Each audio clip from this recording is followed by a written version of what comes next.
주님 사랑하시면 아멘 합시다. 우리 한번 해볼까요? 메리 크리스마스. 우리 옆에 분들 같이 해볼까요? 메리 크리스마스. 예수님으로 가득 찬 크리스마스.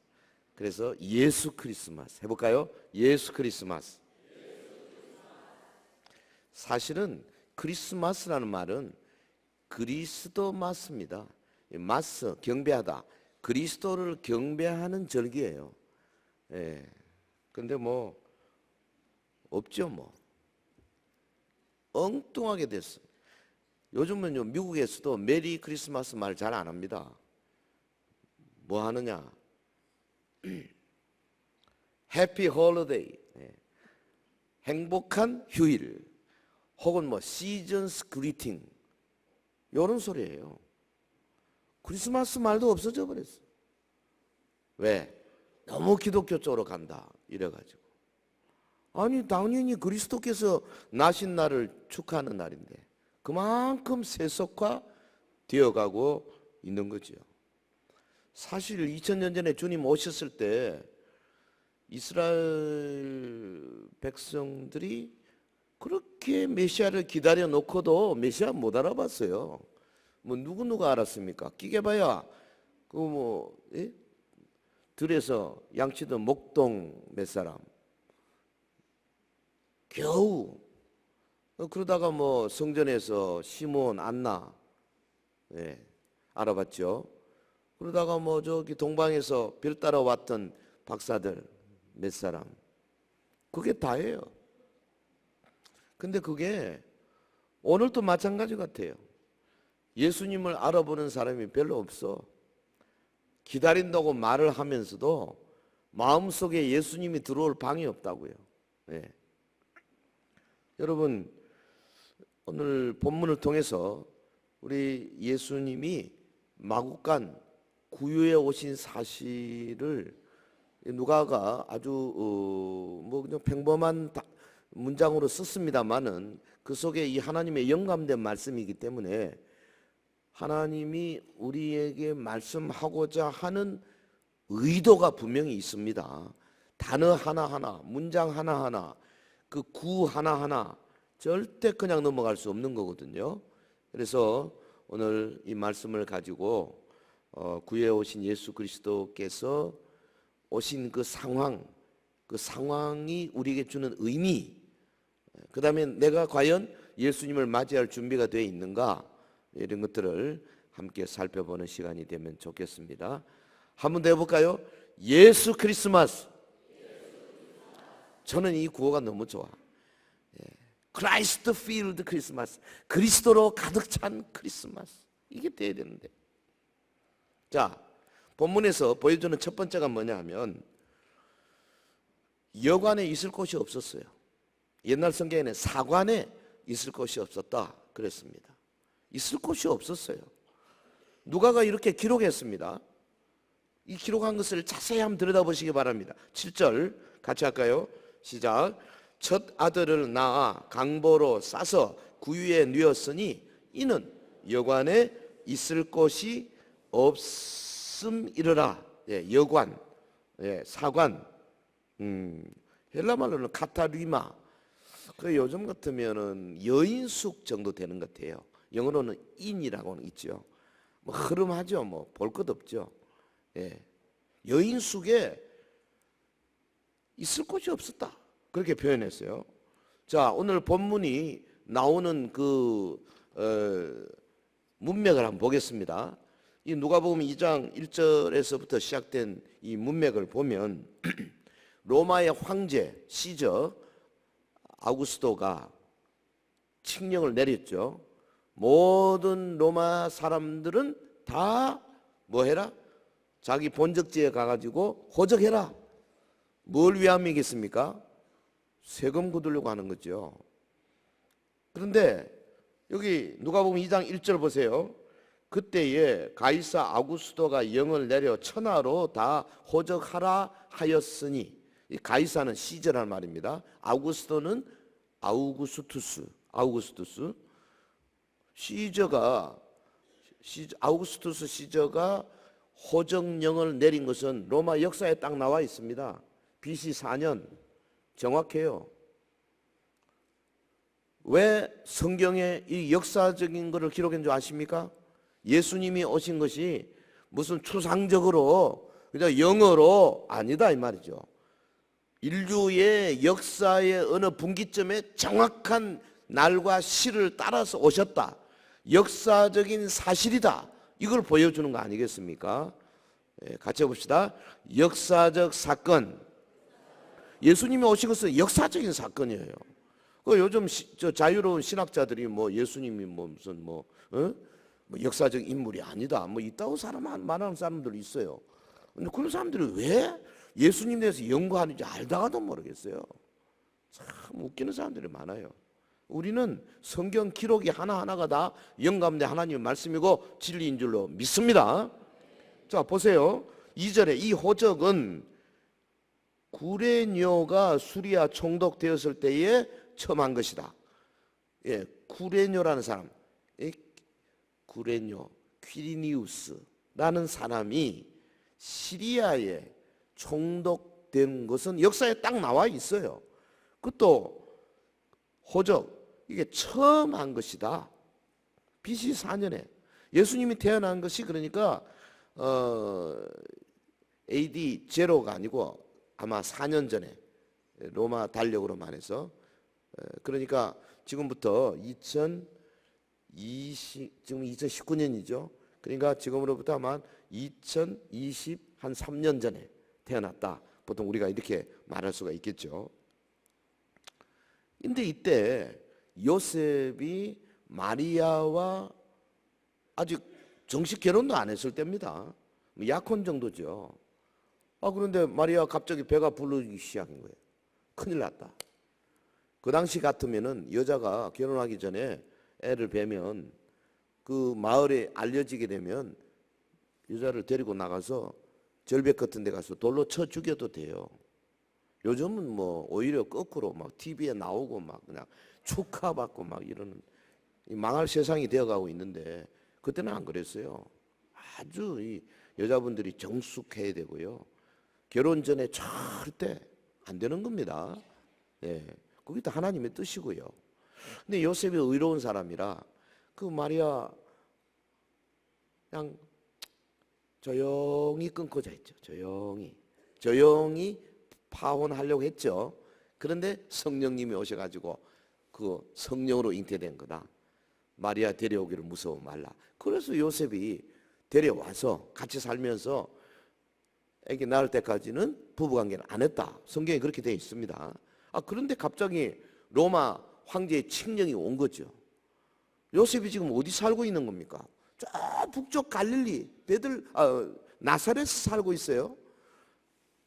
지금 요셉이 자기의 본적지 저 예루살렘 남쪽 한 몇 마일 거기 베들레헴이라고 하는 이 베들레헴까지 가서 호적을 해야 됩니다. 근데 여자가 만삭이에요. 만약에 로마 황제가 엄중한 칙령을 내리지 않았으면 요셉이 절대 베들레헴까지 안 갔을 겁니다. 갈 수도 없죠. 중간에 어떻게 될 줄 알았어. 그런데 뭐 어떻게 길이 없잖아요. 가야 되죠. 그래서 간 거예요. 자, 여러분 좀 높은 곳에 올라가서 이 성경을 들여다보세요. 누가 주인공입니까? 로마의 시저 아우구스투스가 주인공입니까? 아닙니다. 구레뇨, 수리아 총독 구레뇨가 주인공입니까? 아닙니다. 주인공은 누구냐? 요셉, 마리아, 그리고 태어나신 아기 예수. 이분이 주인공이에요. 그러니까 하나님께서 요셉을 저 베들레헴까지 내려가게 하기 위해서 로마의 황제 아우구스투스를 사용하신 거죠. 구레뇨 사용하신 거죠.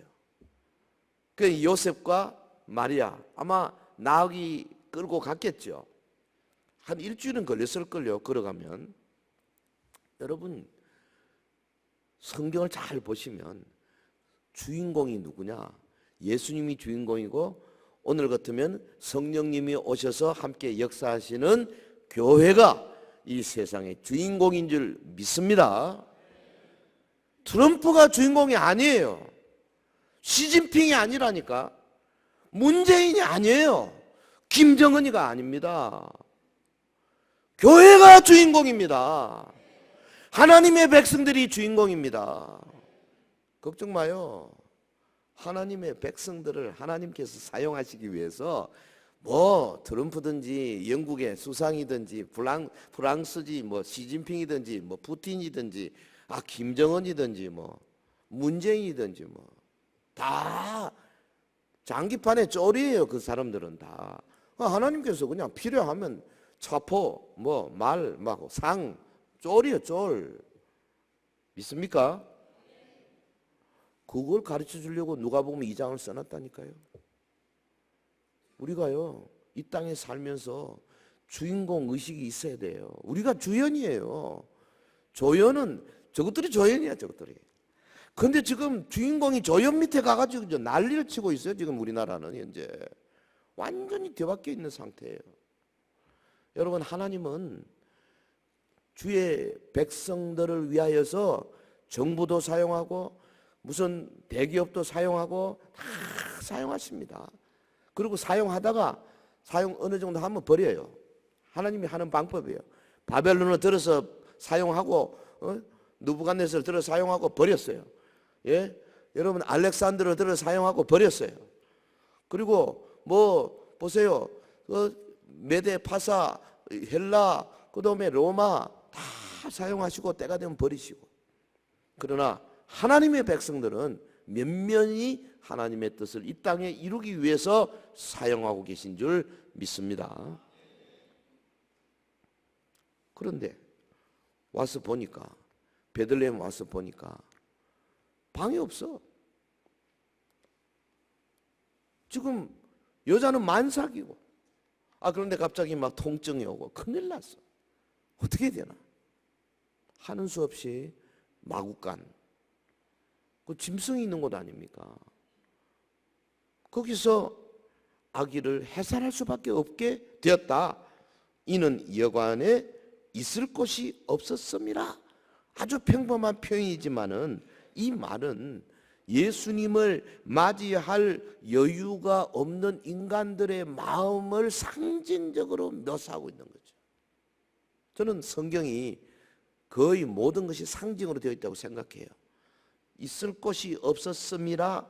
그게 2000년 전 한문으로 끝날 것 같으면 별로 우리에게 의미가 없어요. 그런데 이 말씀이 오늘 우리에게 찌르고 있지 않습니까? 그때나 지금이나 세상 사람들은 자신만을 생각하거든요. 예? 그래서 이기적인 동물이에요. 탄생하신 아기 예수님, 뭐 아니어도 좋아요. 가난하기 이를 데 없는 어떤 거리의 천사를 해도 좋습니다. 곧 해산할 만삭의 임산부입니다. 근데 베들레헴에 그 두 부부를 위한 방 하나 없었어요. 누구 양보해주는 사람도 없어요. 그래서 마구간으로 가게 내버려 뒀죠. 이게 참 세상이 너무 딱하죠. 물론 다윗의 고향이니까 호적하러 온 사람이 많았겠죠. 그런데 있을 곳이 없었다는 것은 그 여유 공간이 없이 막 사람들을 붐볐는데, 솔직히 마리아와 같은 임산부가 몇 명이나 있었겠어요? 뭐 한두 명 있을라? 요즘 그래도 조금 나은 것 같아요. 그래도 뭐 응급실도 있고 뭐도 있고 뭐 좀 있지만, 그때는 뭐 너무나 자기들만 아는 거죠. 마구간에 오신 예수님, 이처럼 사랑 없는 세계에 사랑의 나라를 세우기 위해서 오신 하나님의 아들이심을 극명하게 보여주고 있습니다. 이 땅은 사랑이 없었어요. 여러분, 예수님이 사랑의 나라를 이루기 전에는 각자 다 자기들 위해 사는 세상이었지 않습니까? 사실 유대인들이 누군데요? 하나님의 선민이에요.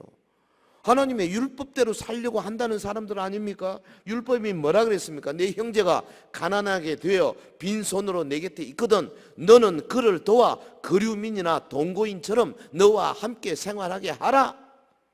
예? 레위기 25장 35절 말씀이에요. 너무나 명백합니다. 그런데 베들레헴 사람들은 이 율법을 무시했습니다. 관심 없었습니다. 하나님의 선민 정신이 사라진 그야말로 비정한 사회가 된 거죠. 이처럼 당시 유대 사회가 종교의 빈 껍데기만 낳고 위선적인 그런 사회였습니다. 이기적인 사회였습니다. 성경에 보면요, 마태복음 5장 21절 이하 걸핏하면 이웃과 싸우고 욕하는 그런 사회였습니다. 마태복음 5장 46절 자기보다 못한 계층 사람들을 배타시하는 그런 사회였습니다. 여러분 마태복음 7장 1절 완고한 율법주의 종교 가르침 때문에 서로 정죄하고 비난거리만 찾는 그런 사회였습니다. 마태복음 15장 1절 부모에 대한 도리도 증발해버렸습니다. 마태복음 15장 8절 입으로만 하나님을 들먹이던 그런 사회였다 그 말이죠. 하나님이 택한 백성들의 사회가 이러했는데요. 불신 사회는 어떻겠습니까? 로마나 혹은 뭐 예수님 말씀과 관계없는 그런 사회는 훨씬 더 나빴겠죠. 볼 것도 없죠. 사탄의 권세 아래 온갖 죄악과 불의가 성행했던 곳 아니겠습니까? 뭐 그런 말이 있어요. 로마의 대철학자 세네카라는 철학자에게 어떤 로마 귀족이 이제 그렇게 말했답니다. 우리 집에 노예들이 보니까 너무 불쌍해. 그 노예들이 그 유대에서 한 9만 7천 명인가 그 예루살렘 멸망하고 나서 그쪽으로 왔잖아요. 너무 불쌍해. 그랬더니 세네카가 그러더랍니다. 그런 쓸데없는 생각이 들거든. 목욕탕에 가서 열심히 뜨거운 물에 가서 푹 잠그고 잊어버려 그러더래요. 아무 인간으로 생각 안 한 겁니다. 위대한 철학자도 그 정도예요. 이런 세상에 예수님이 오신 겁니다. 여러분 진정한 하나님 사랑과 이웃 사랑을 예수님 보여주는 세상이 제법 괜찮은 세상에서 보여준 게 아니고요, 완전히 그야말로 사탄의 노예가 된 세상에 오셔서 전혀 다른 세계를 보여주신 분이 바로 우리 예수님이다 그 말이죠. 할렐루야. 그리고 이제는 우리 예수 믿는 사람들 마음에도 오셔가지고 톡톡 두드리면서 볼지어다 내가 문 밖에 서서 두드리느니 누구든지 내 음성 듣고 문 열면 내가 들어가서 그로 더불어 먹고 마신다. 문을 두드리고 계시는 거 아니겠어요? 사랑하는 성도 여러분, 이번 성탄절기에 우선 우리 자기 개인 생각, 내 마음 안에 있는 예수님을 맞이할 여유 있는 방이 있는가 없는가, 그것도 좀 보시기 바랍니다. 아멘. 참 우리 문화적인 거 뭐 찬양도 좋고 다 좋은데요, 일단 영적으로 내가 이 땅에 살면서 극히 가난하고 어렵고 마국간의 구유에 누이시는 그런 아기로 오신 그분을 맞이할 만큼 내 방에 여유가 있는가 없는가. 도대체 내가 세상 따라가고 물질 따라가고 명예 따라가고 욕심 따라가는 내가 한번 여유 있는 방 하나 좀 마련해야 되는 거 아닌가. 나보다 어려운 사람을 만날 때 막 가슴이 뜨거워지고 불쌍해지고 어떻게 좀 도울까 싶은 생각도 나고 막 이렇게 좀 돼야 되는 거 아닌가. 일단 이 절기에 여러분 자신을 한번 돌아보시고 여러분 마음이 베들레헴처럼 영안방 하나 없는 그런 비정한 마음이 아니기를 주의 이름으로 축원합니다. 자, 또 하나 더 봅시다. 여기 보면은 7절에 강보에 쌓여 구유에 누웠다 그렇게 표현했어요. 이 누가가 여기 이 말을 첫 아들을 낳아 7절 첫 아들을 낳아 강보로 싸서 구유에 누웠으니 이렇게 기록했습니다. 예? 신생아가 낳는데 강보로 싸서 구유에 누웠다 말은 되게 좋은 것 같아요. 강보, 구유 굉장히 좋죠. 근데 강보가 뭔지 아세요? 강보가 찢다는, 예, 찢는 겁니다. 이게 그것서 나온 단어예요. 명사형이에요. 그럼 뭘 찢었겠어요? 둘둘 하고 있던 저 천조가리 있잖아요. 그걸 찢어가지고 감나네로 싼 겁니다. 포대기예요, 포대기. 그 다음에 구유 파트네라는 말은요, 이게 그 가축의 먹이를 넣어주는 여물통이에요. 여물통. 단어는 굉장히 부드러운데 사실 여물통입니다. 그러니까 전적거리 이렇게 포대기 싸가지고 여물통에 넣는데요.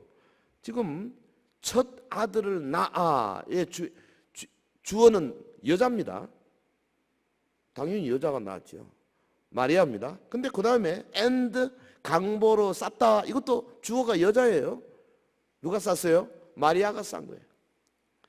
구유에 누였다. 이것도 주어가 여자예요. 엄마가 마리아가 여물통에 애를 누이면서 가슴이 찢어지지 않았겠습니까? 야, 이거 참. 그가 이미 천사의 계시를 받아가지고 인류를 구원할 메시아인 줄 알고 있습니다. 그런데 천조가리 포대기로 싸서 여물통에 넣는 그 엄마의 속마음이 얼마나 아팠겠죠. 이거 뭘 의미합니까? 이거 상징이에요. 예수님이 그 높은 하나님의 보좌, 영광스러운 보좌에서 그거를 마다하시고 이 땅에 내려오시되 무슨 헤롯 궁이나 로마의 황궁에 가는 것이 아니라 베들레헴 마구간, 그것도 여물통에 누임 당하는 그야말로 가장 낮고 천한 자리로 내려오시는, 이걸 상징적으로 보여주시면서 뭘 이야기하고 있습니까? 예수님이 낮고 천한 자의 친구가 되셨다. 그걸 보여주는 거 아니겠습니까? 할렐루야. 예수님의 모습이 처음 이 땅에 오시는 예수님의 모습이 가장 낮은 자리에, 천한 자리에, 아무도 알아주지 않는 자리에 오신 바로 그분. 이거 성경이 아주 강조하고 있습니다. 주님 친히 말씀하셨어요.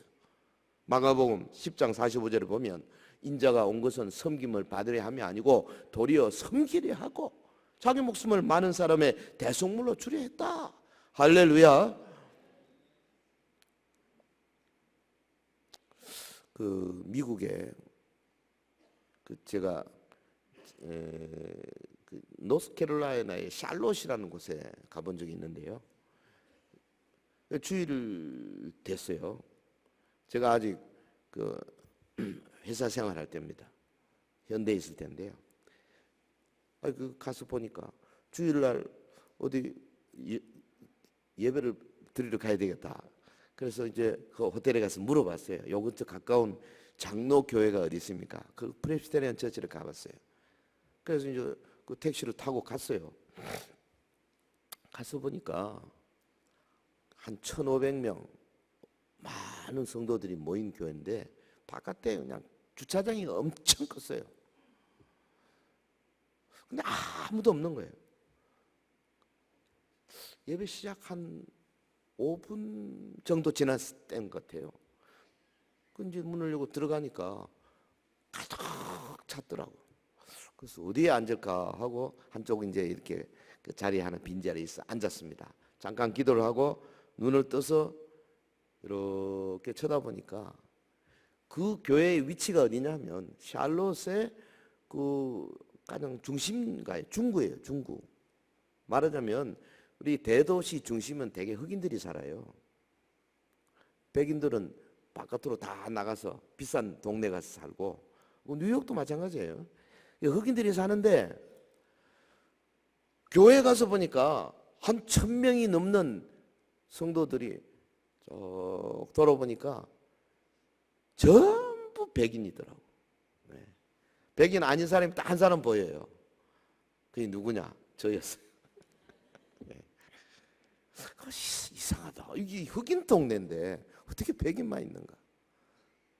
마치고 나오면서 마침 그날 설교하시는 그 목사님, 거기는 행정 목사, 설교 목사 둘이 있더라고요. 그 설교 목사님하고 그분 차를 빌려 타고 제 호텔까지 오면서 제가 물어봤어요.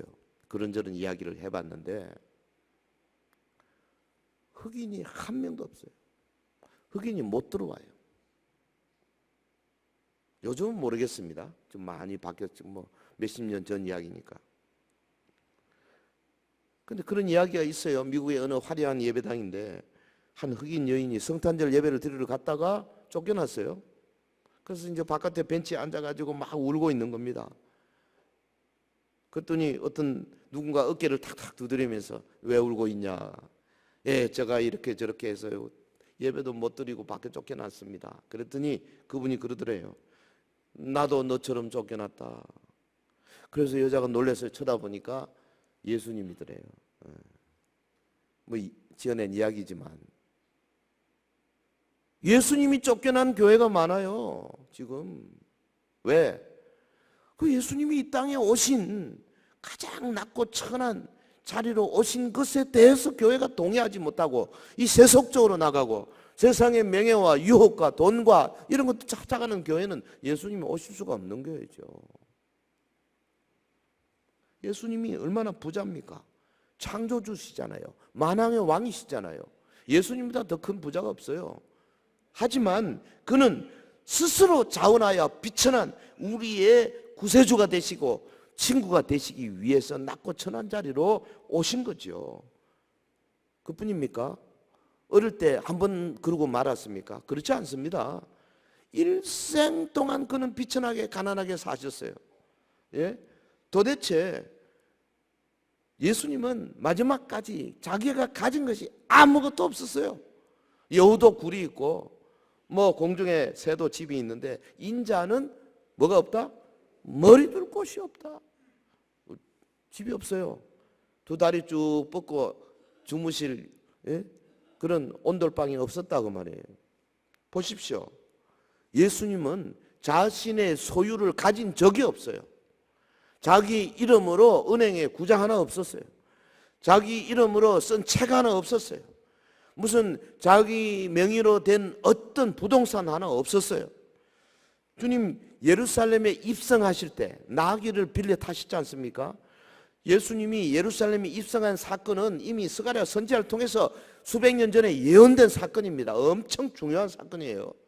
그런데 그 중요한 사건이 이미 수백 년 전에 기록되어 있음에도 불구하고 예수님이 미리 나귀를 사가지고 소유하고 그런 거 없어요. 가시기 직전에 제자들 보내가지고 저 우물가에 가면 나귀가 매 있을 거다. 그 끌고 와라. 그 누가 왜 끌고 왔냐 묻거든. 주님이 쓰신다 하라. 참 얼마나 멋집니까? 모든 세상의 것들에 대해서 전혀 자기 소유를 하지 아니하시고 다 빌려 쓰신 거예요. 보세요. 마지막 유월절 만찬할 때 예수님이 자기가 집이 없으니까요. 그것도 방 빌려가지고 제자들하고 뭐 유월절 만찬이 그 만찬 때문에 2000년 동안에 교회가 성찬하고 있지 않습니까? 엄청난 사건이죠. 그 오리지널 아닙니까? 그런데 예수님이 뭐 그때 얼마나 참 소박하게 하셨어요. 그냥 제자들 12명, 11명 앉혀놓고 그냥 뭐 떡 나누고 그냥 뭐 포도주 이렇게 나누고 그게 다예요. 무슨 뭐 잔이 멋있습니까? 뭐 식탁이 멋있었겠습니까? 그야말로 소박하게 방 하나 자기 게 없는 분이시죠. 아니 예수님이 죽어 시신이 지금 이제 어디 묻혀야 되는데 예수님 이름으로 된 무덤 하나 없었어요. 어떻게 해요? 여러분요 안식일 다 돼 가는데요 큰 안식일이기 때문에 죽은 시체를 나무에 달아놓을 수 없는 겁니다. 그래서 어떡한 시신을 내려야 돼요. 이제 어둑어둑 날이 어두워집니다. 큰일 났습니다. 만약에 아리마다의 요셉과 니고데모가 빌라도에게 가가지고 이 시신 달라고 하지 않았으면 어떻게 했을까요? 로마 군인들이 시신 내려가지고 어디로? 그 예루살렘 북쪽 성 게엔나라고 있어요. 게엔나. 액센트가 앞에 있습니다. 게엔나. 게엔나가 영어로 쓰면 그게요 지옥이에요. 지옥. 그거 뭐 하는 겁니까? 쓰레기장이에요. 던져서 불태우는 곳입니다. 예수님의 시신이 게엔나에 떨어질 뻔했다니까요. 그런데 부자인 아리마다의 요셉이 와서 빌라도에게 시신을 달라고 그 목숨 걸고 한 겁니다. 왜냐하면 죄수의 시신을 함부로 할 수가 없는 원수들이 얼마나 많았는데요. 성경에 약속돼 있잖아요. 이미 선지자가 부자의 묘실에 들어간다고 딱 돼 있습니다. 아리마대 요셉이 몰랐겠죠. 예수님은 자기의 몸을 마지막 뉘필 한 평 땅 하나 없이, 그리고 이 땅에 모든 것을 우리에게 주시고 가신 거 아니겠어요? 그 이런 예수님을 우리가 그냥 병 고쳐주세요, 돈 벌게 해주세요, 많이 다르잖아요. 이래가지고 예수님 맞이할 수 있을는지 모르겠어요. 일단은 우리가 주님 앞에 기도도 하지만 그 전에 우선 우리의 마음속부터 낮고 천한 자에 오신 예수님에 대해서 확실하게 우리가 그 개념을 가져야 된다고. 나도 그런 예수님을 맞이할 준비를 갖추고, 교회도 그렇고 이 사회도 그렇고, 그래야 주님이 우리 가운데 함께 하실 수 있을 줄 믿습니다. 1979년에 노벨 평화상 받은 누구죠? 테레사 수녀. 그 양반이 인도에 캘커타의 굶주린 군중들, 혹은 병들어 죽어가는 사람들, 길거리에 내버려진 그런 고아들, 이 돌보는 것이 매일의 일상생활이었잖아요. 이건 끝도 없는 일이었어요. 계속적으로. 보통 사람들 엄두도 내기 어려웠죠. 그 어떤 사람들이 와서 물었답니다. 수녀님, 아니 하루 이틀도 아니고 1년 2년도 아니고 어떻게 계속해서 이런 일을 할 수가 있습니까? 그랬더니요, 그 테레사 수녀가 그렇게 말하더랍니다. 나는 저 불쌍한 사람들 속에서 예수 그리스도를 발견합니다. 참, 우리 범상한 사람들은 못하는 일이죠. 많은. 그러나 우리가 일부분이라도 그런 마음을 가져야 되지 않겠습니까? 세상에 낮고 천한 자들 모두 예수님의 친구들이에요. 저는 지금 나눔과 기쁨이라는 단체에서 이것저것 일을 하고 있습니다만은, 전국에 한 7천여 명 목사님들이, 작은 교회 목사님들이 자기 교회 주변에 있는 어렵고 가난하고 소외되고, 특별히 자기 혼자 힘으로 반찬도 해낼 줄 못하는 사람들을 가서 돌보고 상담해주고 친구 되어주고, 이런 일들 전국적으로 하고 있는데요. 저는 이제 전체 책임자로서 그걸 뒤에서 어떻게 격려하고, 어떻게 또 매뉴얼을 만들고, 어떻게 또 새로운 사업을 시작을 하고, 이런 일들 계속 하고 있습니다. 느낌이 있어요. 정말 우리가 젊을 때는 세상을 너무 쉽게 생각했다. 근데 지금 돌아보면요, 정말 예수님께서 이 세상에 본인이 그렇게 오지 않으셨으면 이 세상은 희망이 없을 뻔했다, 이 생각을 금할 수가 없는 거죠. 여러분, 우리가 어떻게 이 땅에 오시는 예수님의 친구가 될 수 있겠습니까? 그것은 다른 길이 없어요. 우리도 예수님처럼 마음을 돌려서 낮고 가난한 쪽으로 나 자신이 우선 생각하고, 그 다음에 그들의 형제가 되겠다고 하는 결심이 있어야 그 낮고 천한 자리에 오신 예수님을 가까이 맞이할 수 있고 영접할 수 있고 친구가 될 수 있지 않겠습니까? 성탄절기에 우리가 1년 내내 하기 어렵다 하더라도 이런 절기에 한 번이라도 여러분 한번 돌아보시기를 바라고, 그런 사람들 찾아보시기를 바라고, 그동안에 내가 하지 못했던 일들을 해보시기를 바라고, 작은 일이라도 찾아서 하나님께 영광 돌리는 저와 여러분 되시기를 예수 이름으로 축원합니다. 축원합니다. 낮고 천한 자리로 오셨습니다. 자, 하나 더 합시다. 그분이 낮고 천한 자리에 오신 것이 그냥 단순히 우리와 동질적인 사람이 되기 위한 거라기보다도, 성경은 뭐라냐면 우리의 부요함을 위해서 그같이 가난하게 되셨다, 그렇게 말했어요. 고린도후서 8장 9절 말씀 한번 같이 하겠습니다. 시작. 우리 주 예수 그리스도의 은혜를 너희가 알거니와.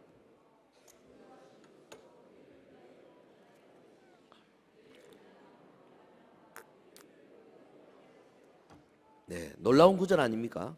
예수님께서 가난하게 되신 이유가, 마국간 구유에 오신 그 이유가 단순히 우리의 비천함과 또 동질성 확보를 위해서 오신 것이 아니라는 말씀이죠.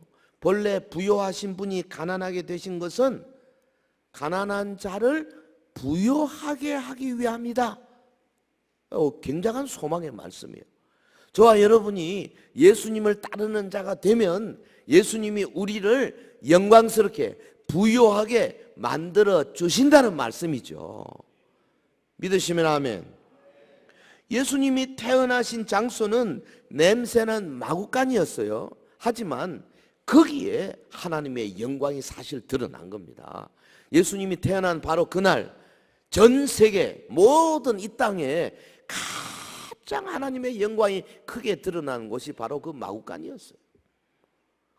같은 여관의 방들, 거기 떳떳하게 이렇게 있던 방들이 아니었어요. 마구간이었어요. 보세요. 누가복음 2장 14절에 천군 천사들이 노래하지 않습니까? 지극히 높은 곳에서는 하나님께 영광이요 땅에서는 기뻐하심을 입은 사람들 중에 평화로다. 천사들이 노래한 게 그 정확한 노래 아니겠습니까? 동방 박사들을 인도하던 그 신비의 별, 아기가 있는 예루살렘을 비춰서 사람들이 예루살렘으로 왔지 않습니까? 그 황금과 유황과 모략을 드렸습니다. 영광 받으시는 거죠. 여러분, 동방의 박사들이 그 비싼 향품들을 가지고 와서 예물을 드리고 그 앞에 경배하는 이 영광스러운 장면.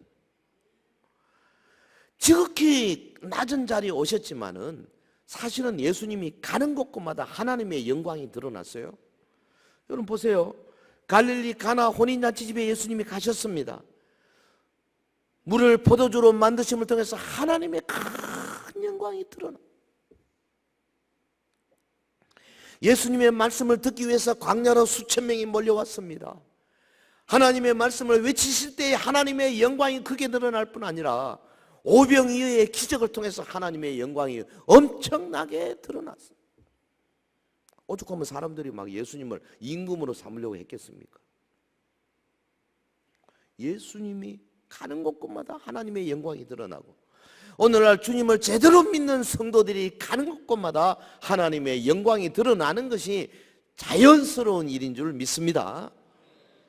사실 그렇습니다. 여러분, 우리가 성령 충만하면요, 하나님 말씀으로 충만하면 누구를 만나든지 잠시 뭐 한 5분, 10분, 20분 이렇게 대화를 해도요, 혹은 같이 앉아 있어도 어느 결에 하나님의 영광이 드러나요. 네.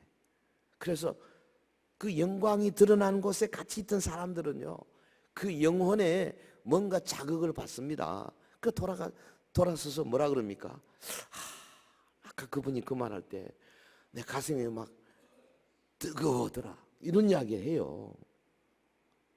우리가 주의 영으로 충만하고 예수 그리스도의 영으로 충만해서 가는 곳곳마다 하나님의 영광을 드러낼 수 있도록 하나님이 우리를 그렇게 높여 놓으셨어요. 믿으시면 아멘. 그 성탄에 그 생각나는 사람 있죠.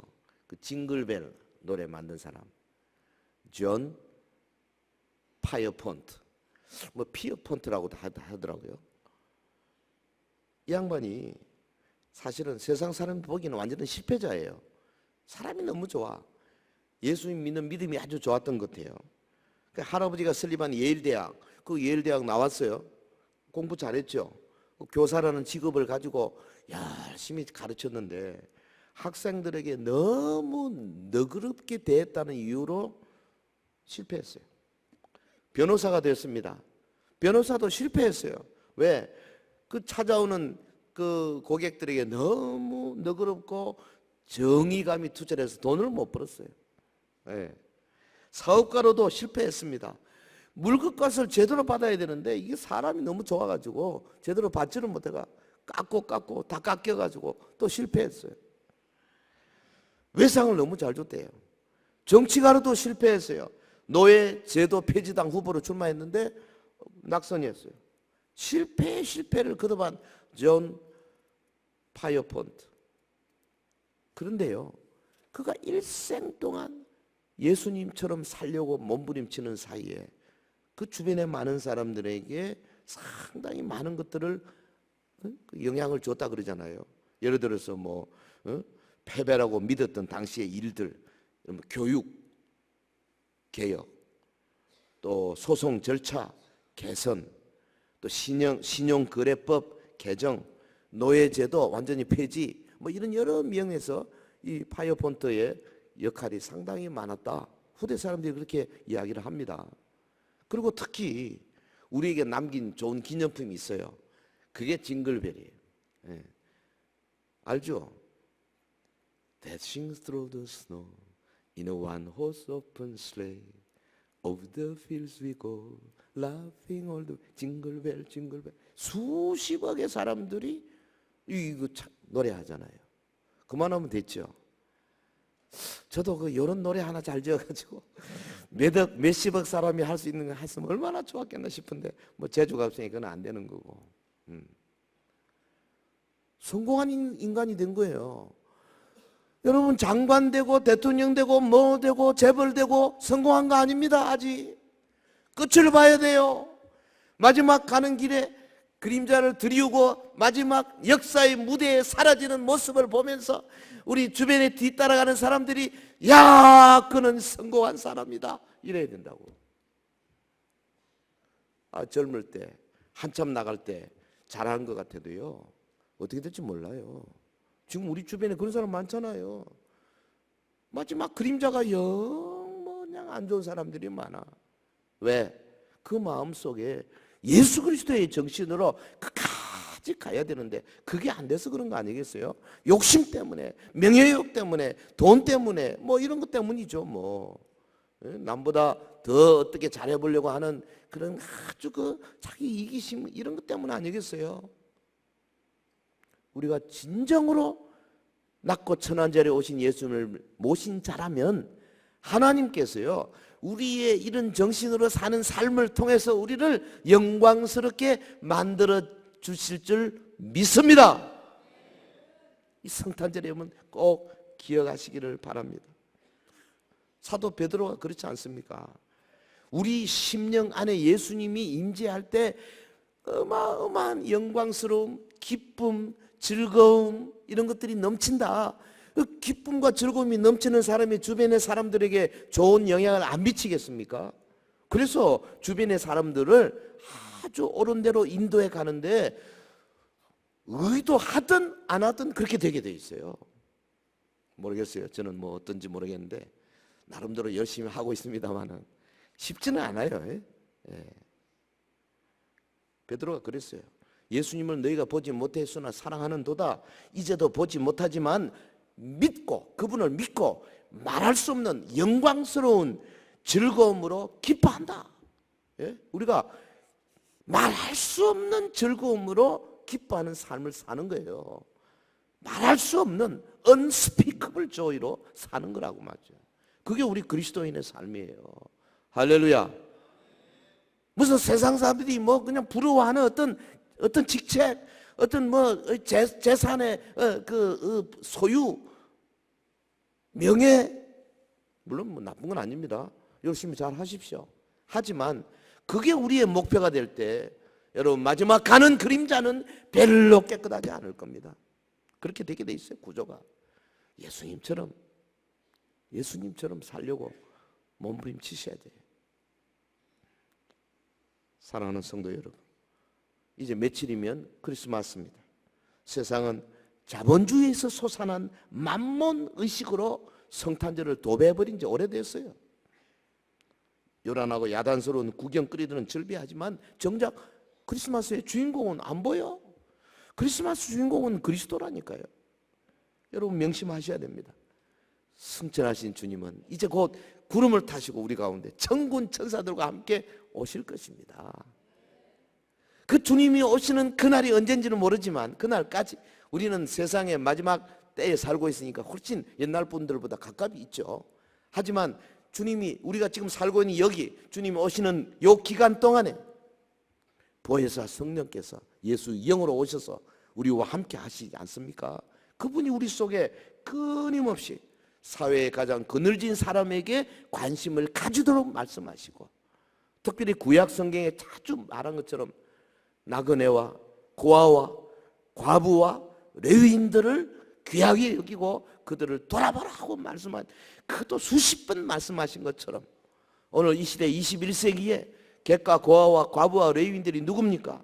저는 생각할 때 이 사회 외곽지대에 있는 사람들, 다시 말하면 장애인들, 기초수급자들, 차상위 계층들, 혹은 탈북자들, 조선족들, 이주 노동자들, 다문화 가정들, 독거 어르신들, 이런 분들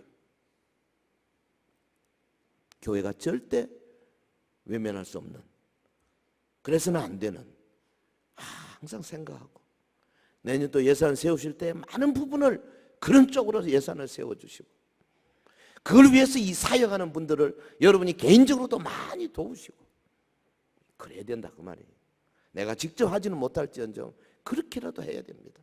그래서 이 세상에 나로 인해서 조금이라도 더 주님의 그 심정이 미쳐지도록 만드는, 아마 그래서 성탄 절기를 만들어 놓은 거 아닌가 싶어요. 이거는 주님의 2000년 기독교의 하나의 역사의 흐름 가운데 생기는 섭리죠. 성경에는 성탄절에 대한 그 무슨 절기를 지키라 전혀 없습니다. 하지만 하나의 섭리로 이렇게 내려온 거 아니겠어요? 무시할 수 없습니다. 하지만 우리의 마음속에 진심으로 주님 맞이하기를 원하신다면 내가 마음을 낮은 대로 돌리지 않으면 절대 안 된다. 예? 내가 믿습니다. 주님을 믿습니다. 아무리 부르짖고 기도해도요, 내가 내 마음을 낮은 대로 돌리는 의지적인 모습이 없으면, 가난하고 천한 자들의 친구가 되는 일에 내가 좀 더 해봐야 되겠다 하는 결심이 없으면 주님 맞이할 방이 없을 수 있어요. 베들레헴에 여관방이 없었어요. 오늘 나의 심방에, 마음의 방에 주님을 맞이할 플레이스가 없으면, 그 처소가 없으면 어떻게 되겠습니까? 이 성탄절이 가난한 자와 병든 자와 소외된 자의 성탄절이 되게 하는 일에 우리 모두 다 힘을 쏟기를 주의 이름으로 축원합니다. 받아합시다. 메리 크리스마스, 예수 크리스마스, 은혜가 함께 하기를 주의 이름으로 축원합니다.